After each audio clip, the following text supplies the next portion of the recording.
Assalamualaikum warahmatullahi wabarakatuh. Nama saya Atikolik Prasetya dengan NPI 14621000067. Di sini saya akan menjelaskan tentang tugas ETS dari mata kuliah IoT atau Internet of Things dengan tugas membuat simulasi sistem IoT menggunakan Kisco Packet Tracer. Untuk tema simulasi yang saya pilih yakni Smart Home atau rumah pintar. Kemudian dalam sistem ini minimal membuat registration server, security, dan remote server. Langsung saja ke aplikasinya. Untuk yang pertama saya jelaskan device yang digunakan ada apa aja, yakni ada switch, kemudian ada wireless, ada laptop, ada server. Nah, untuk device yang dikendalikan nanti ada jendela, kipas, fire monitor, fire sprinkler, pintu, lampu, dan garasi. Kemudian ini ada simulasi apinya nanti. Untuk langkah awal, teman-teman pilih wirelessnya dulu, diklik 2 kali.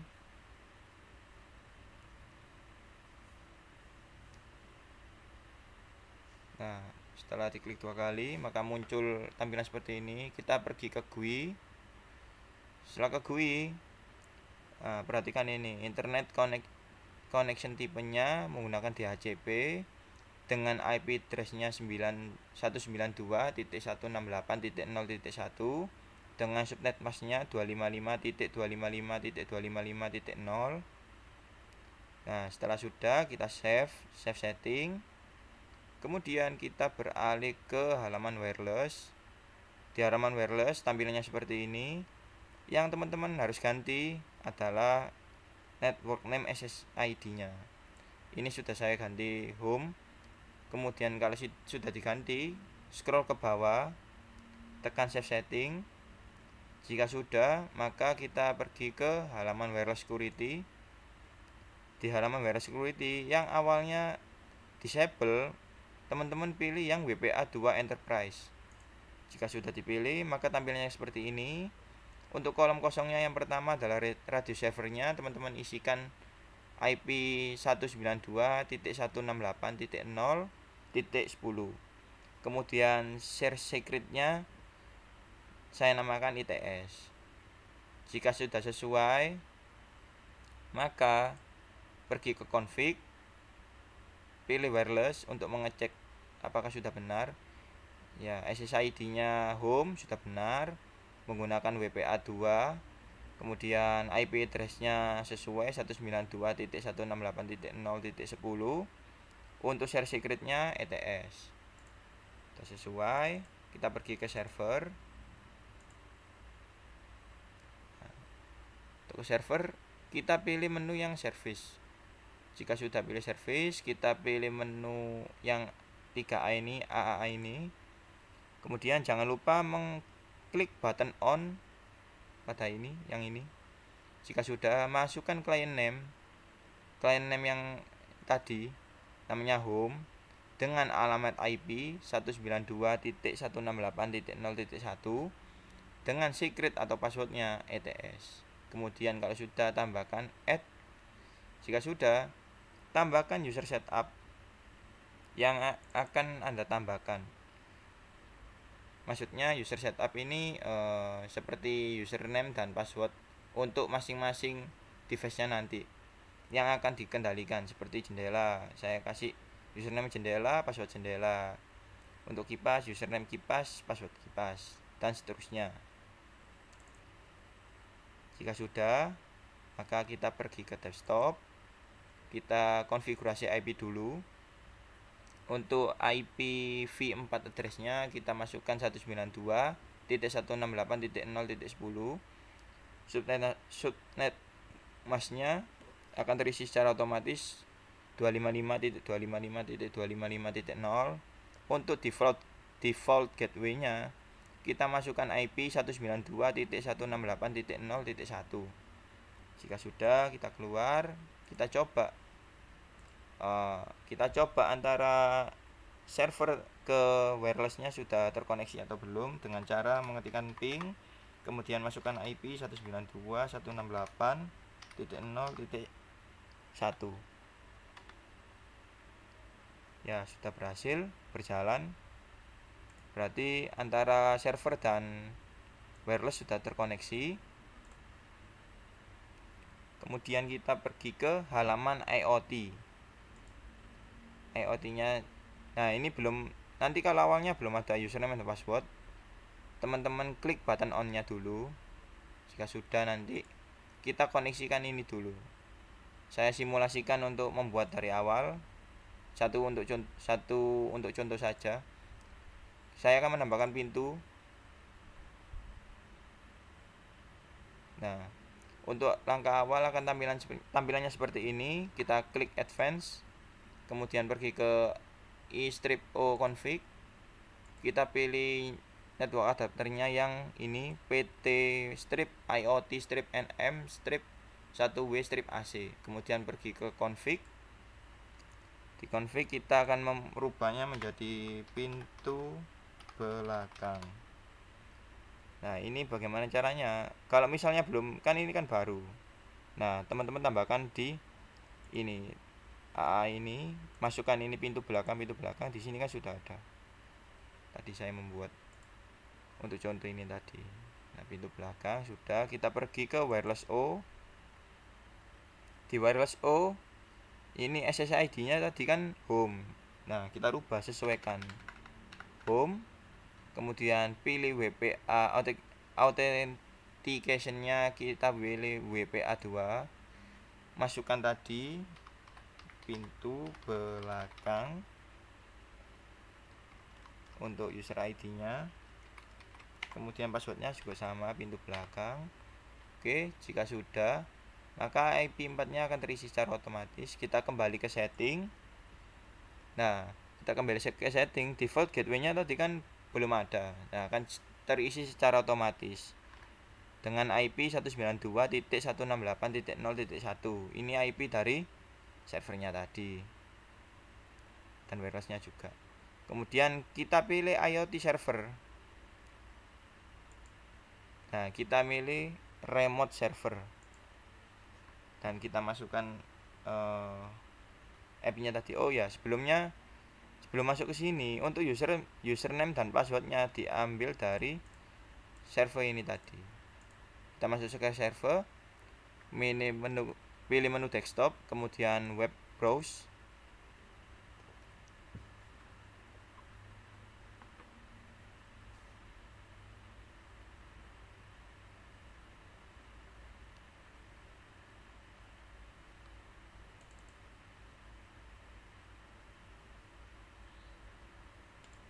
Nah, jika sudah masuk ke web browse, kita masukkan IP yang tadi 192.168.0.10. Kita klik go. Nah, maka muncul seperti ini, registration server login. Nah, untuk awalnya teman-teman harus registrasi dulu dengan klik pilihan ini, sign up now. Teman-teman masuk, nah ketikkan registrasinya, namanya apa, untuk apa. Jika sudah,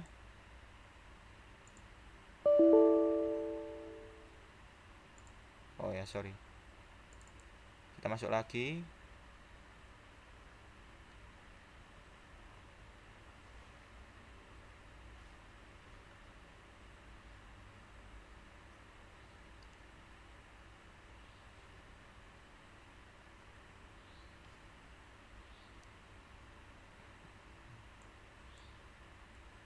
Nah, kita masuk lagi dan ketikkan IP tadi 192.168.0.10.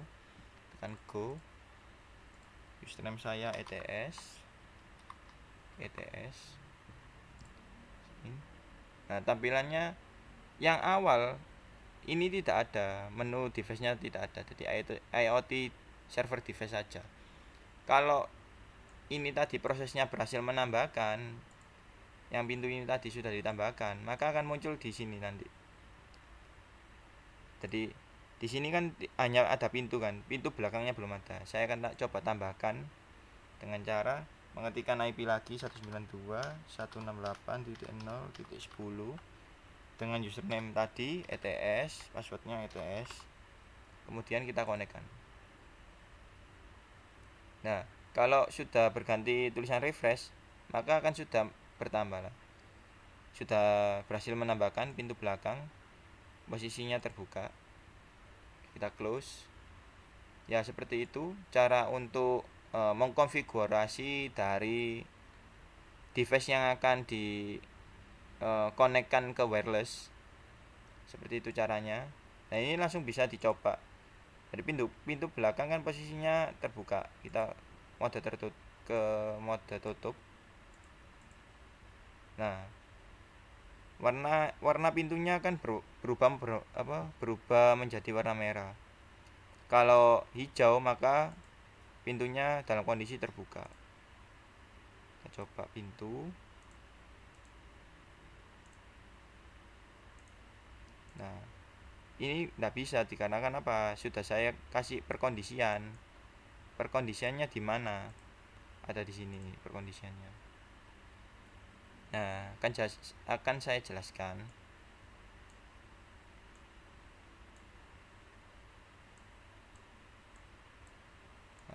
Ya, jadi ketika saya kan menerapkan kondisi untuk keamanan rumah, jika deteksi api ini tadi mendetek indikasi kebakaran, maka hal yang akan dilakukan oleh sistem untuk pintu yang terkunci akan terbuka, untuk jendela yang terbuka akan terbuka, karena jendelanya ini posisinya sudah dari awal terbuka. Ini ya ada kesalahan. Sebentar saya perbaiki. Edit untuk jendelanya. Oh iya. Sebentar.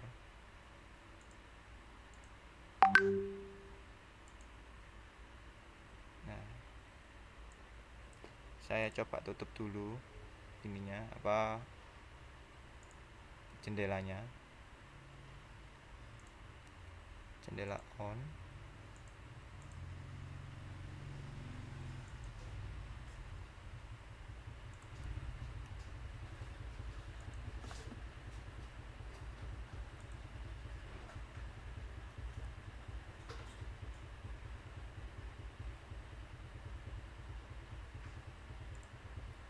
Oh ya.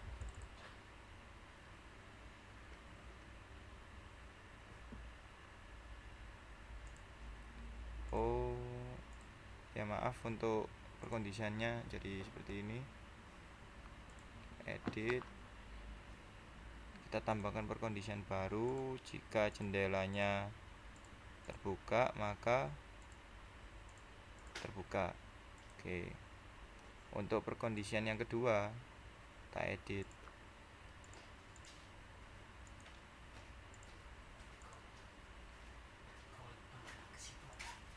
Ya, akan saya jelaskan lagi. Ketika pendeteksi api mendetek indikasi kebakaran, maka pintu yang terkunci akan terbuka. Kemudian penyiram api akan menyala, lampu akan mati, kipas akan mati, pintu garasi akan terbuka, jendela akan terbuka. Dan sebaliknya, jika kondisinya tidak ada indikasi kebakaran, maka jendela akan tertutup, pintu akan tertutup, kipas dalam kondisi hidup, garasi dalam kondisi tertutup, lampu dalam kondisi menyala, penyiram api statusnya akan mati atau tidak aktif. Dan kita coba simulasi. Nanti di dalam apinya saya memasukkan sebuah program untuk menjalankan ini tadi. Kita klik icon apinya, kemudian pergi ke halaman programming, kemudian buat file baru dengan mengklik new.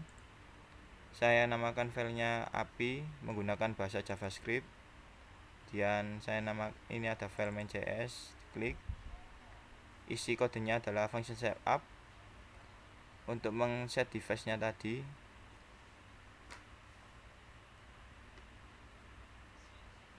Nah, ini adalah default untuk menjalankan API-nya. Sudah, kita simulasikan.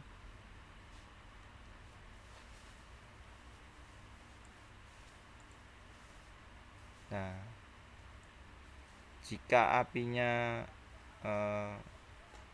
terdeteksi oleh fire monitor, maka penyiram api akan menyala, kipas akan mati, lampu akan mati, jendela akan terbuka, pintu akan terbuka, dan pintu garasi juga akan terbuka. Kita coba sekali lagi.